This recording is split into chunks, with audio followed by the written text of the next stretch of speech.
তুমি আবার আমার টেবিলে চলে আসছো?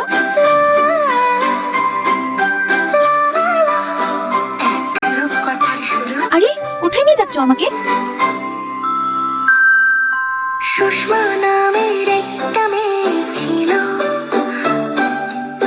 ওয়াও, তুমি এটা দিনে এটা লুকায় রেখেছিলে? তার সাথেই থাকতো সব সময় একটা সাদা বিড়াল। নরম আদর মিষ্টি চোখে ভরতো ঘরটা ভালোবাসা সারাক্ষণ। কেউ জানতো না, কেউ বুঝতো না বিড়ালটার চোখে কি ছিল।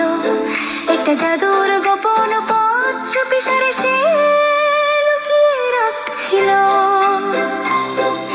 সুষমা আর তার সাদা বিড়াল একসাথে দেখতো স্বপ্নে। এই ম্যাজিক আমি কখনো ভুলবো না। আর ভালোবাসায় রঙিন হয়ে উঠতো প্রতিটা ক্ষণ।